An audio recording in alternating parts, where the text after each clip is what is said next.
Picture the scene: Parliament 1739, when Captain Robert Jenkins whips out a fucking preserved EAR in a pickle jar. This humble currency deposit slip cost more than your entire GDP. I'm not explaining context. We've got British politicians hyperventilating their maritime dignity got snipped like coupon clippers at a yard sale. Let me be crystal. Empires declared genocide over this wrinkled flesh raisin because of course they did. Spain's Coast Guard didn't just roughly audit this tax evader, they treated human body parts like party favors at a toddler's birthday party. And Britain, total emotional maturity of a Twitter troll spotting a grammar error. For 7 years, SIX-100 ships became coral condos while 25,000 sailors became chum-all because some government ghouls thought mummified cartilage constituted a nutritious wartime snack. Fun fact, they preserved the damn thing in GIN. Priorities.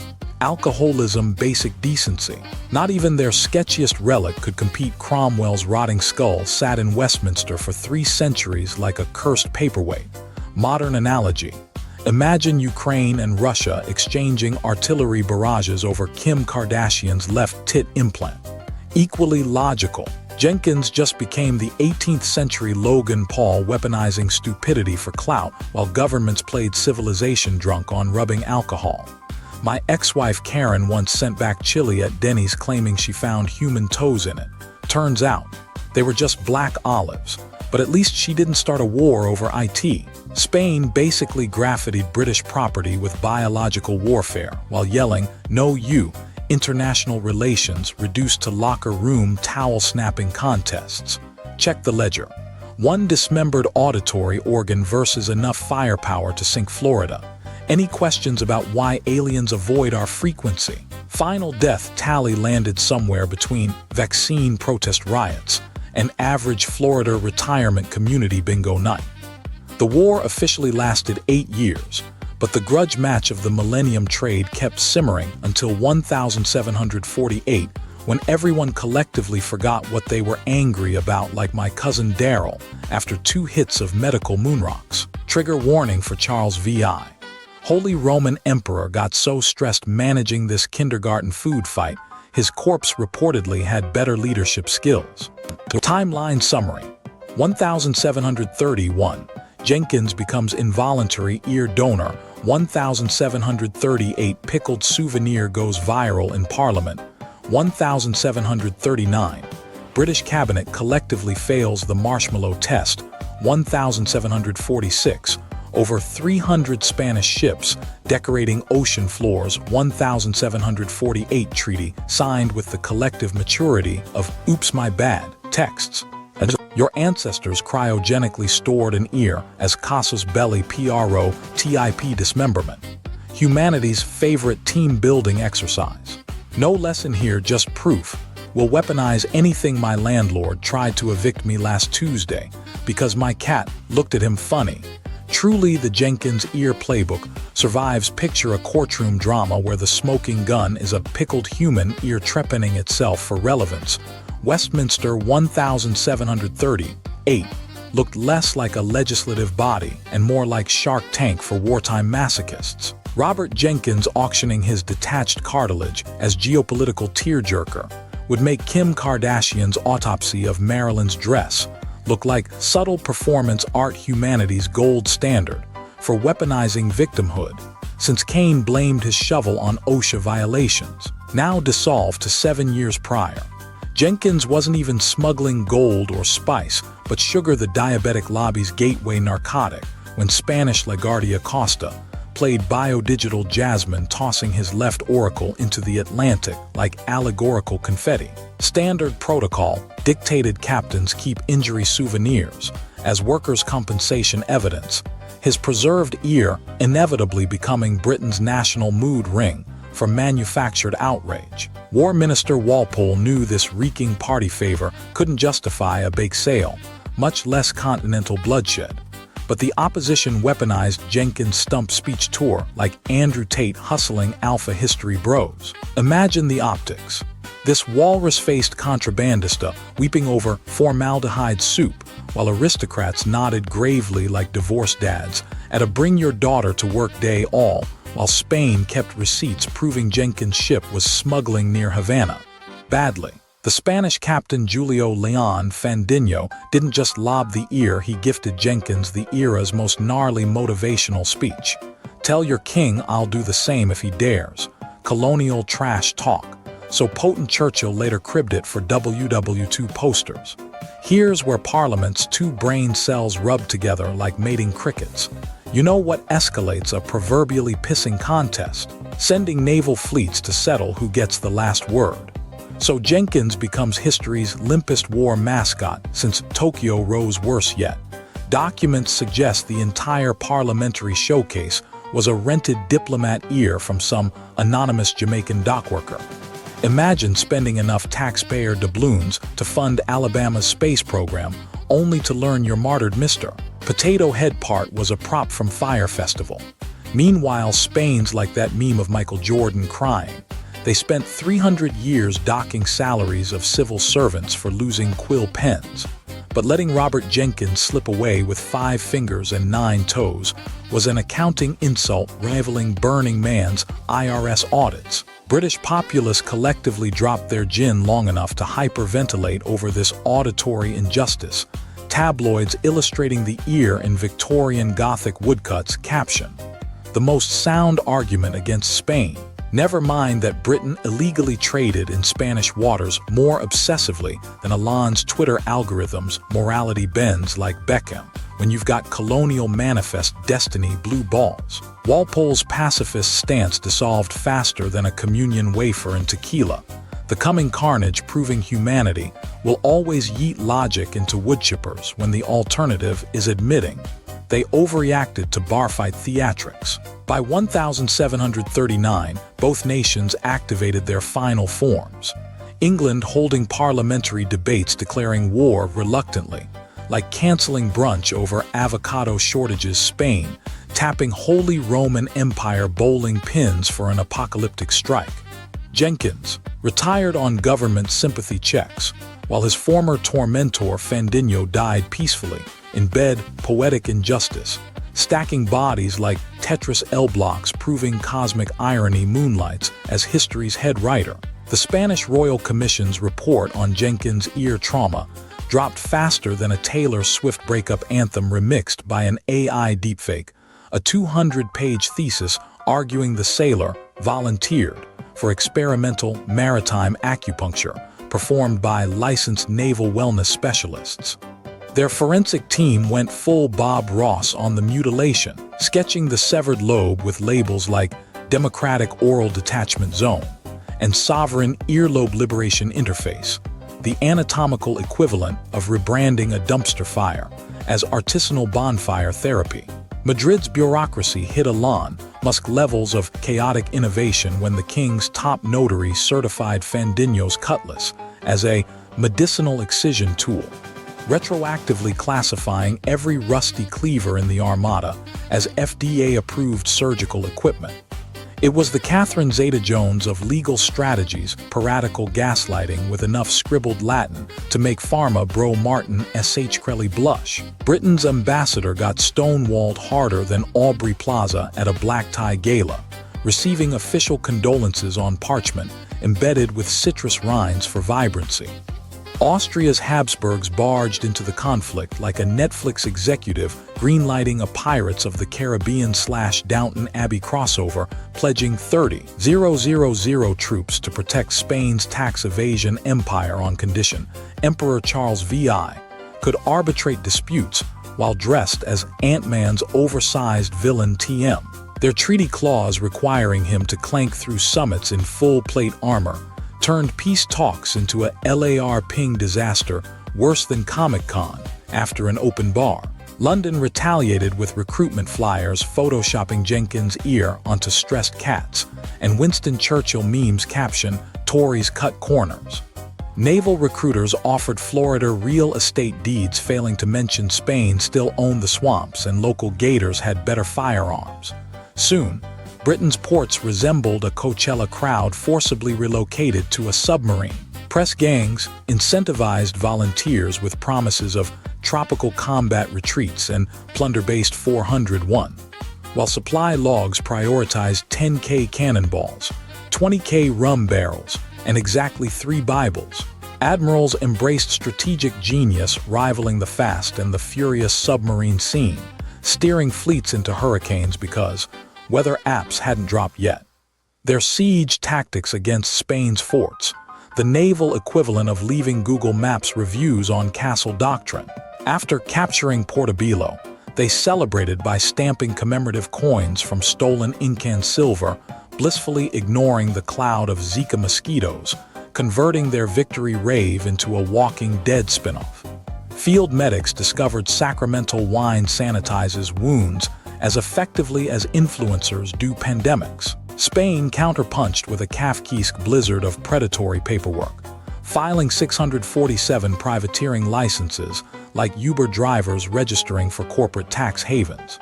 Havana's shipyards worked triple shifts under banners reading MVP equals most vengeful pirates, while British taxpayers funded Admiral's artisan wig stands sourced from mutilated mermaids colonialism's cringiest NFT collection. Britain reenacted a quiet place guerrilla warfare by bombing Spain with origami ear diagrams. 2 bad Spanish spies had replaced their intelligence corps with improv comics trained by Sacha Baron Cohen.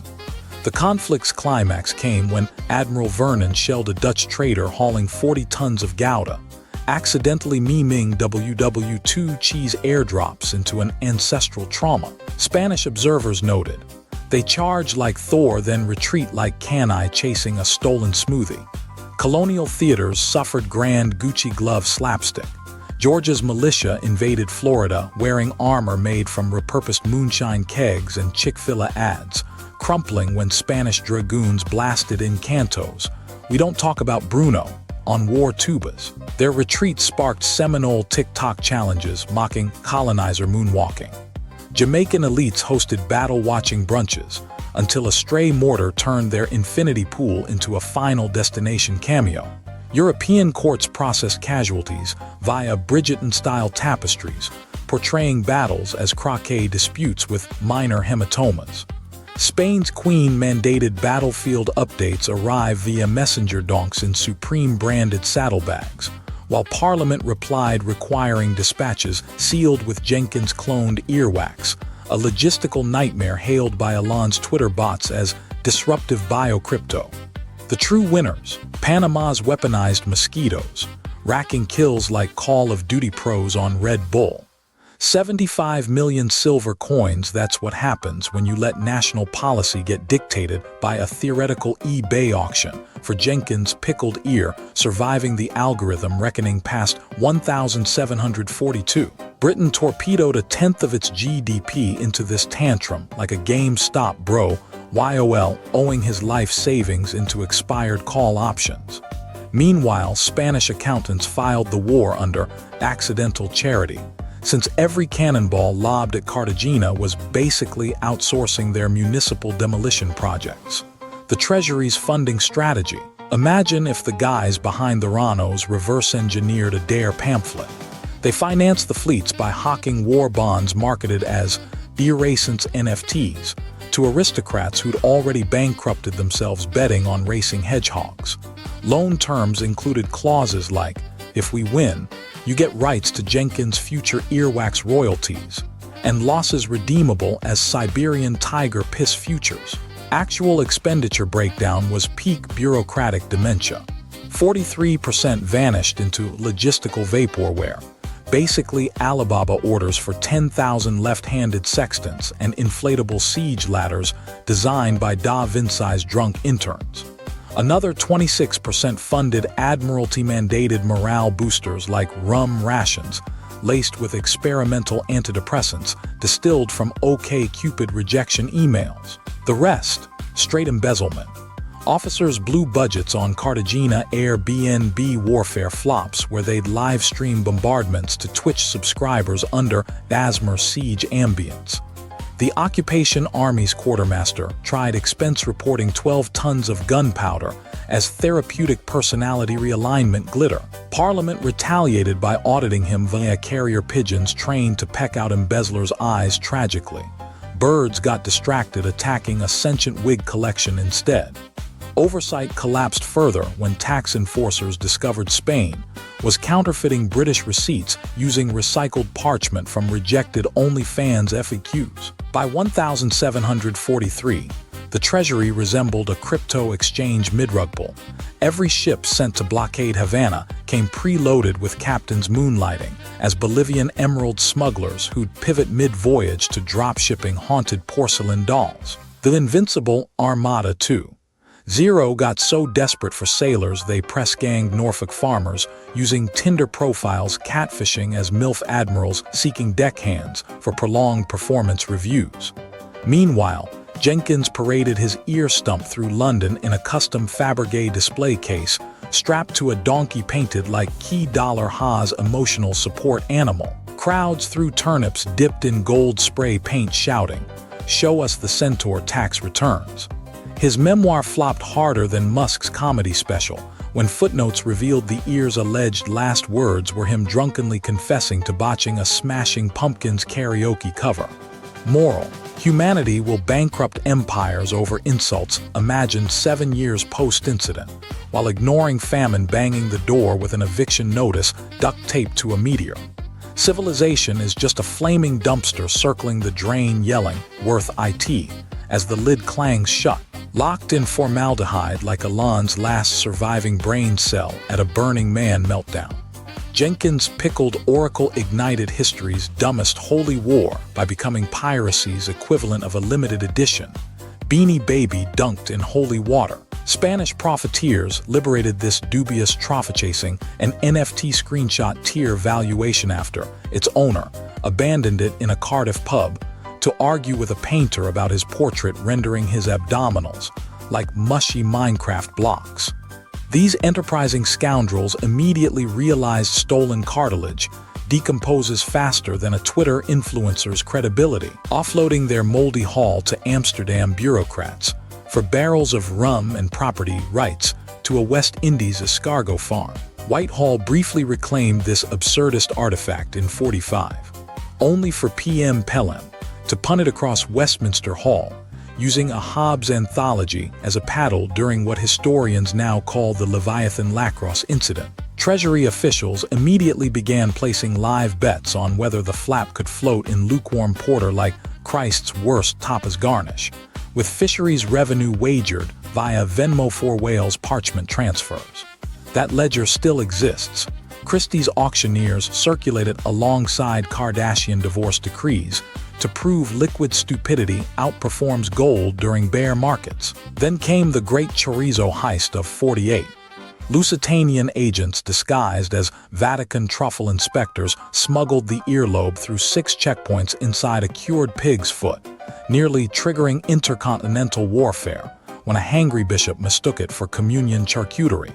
Negotiations dissolved into nations threatening naval invasions over an apology note that passive-aggressively complimented Portugal's sausages for attempting sophistication beyond your colonialism's grocery budget. Meanwhile, the OG ear-loser Jenkins toured Somerset markets hawking a beet-carved replacement, screaming about Spanish GMO turnip surveillance hybrids infiltrating his coleslaw supply chain. Ancient ancestor of QAnon's kale-based conspiracy theories. The biohazard's last verified appearance. Wedged inside a Jamaican governor's clavichord during the 1766 Kingston quake, where earthquake tremors made it strum drunken sea shanties about tax havens, precursor to auto-tuned TikTok sea chanties about crypto loopholes. Parliament's subsequent anti-oral larceny brigade received funding equivalent to Portugal's GDP, immediately funneled into sculpting Cornish estate labyrinths modeled after melancholy nudibranchs. The ultimate cosmic punchline: 30,000 sailors hallucinated citrus fruit demons while administrators sniffed locker room decay like artisanal perfumes, declaring eau de corpse juice a cashew's belly. Contemporary equivalent: imagine Bezos auctioning Shatner's kidney stones as dragon egg NFTs, while wildfire smoke chokes his yacht's hot tub party. Humanity's obsession with performative grudge-mongering hasn't evolved. We've just swapped parchment ledgers for subreddits. Should anyone whisper righteous vengeance near historical artifacts henceforth? Visualize Jenkins' rancid flap being bowled uphill by angry hedge fund wombats raiding a Sotheby's Halloween sale. Because Homo sapiens will always squander survival instincts to chase meme-stock caliber vendettas. Now, if you'll pardon intrusion, my crypto-plague Dr. Funko Pop reservation requires immediate liquidation of both kidneys. Priorities.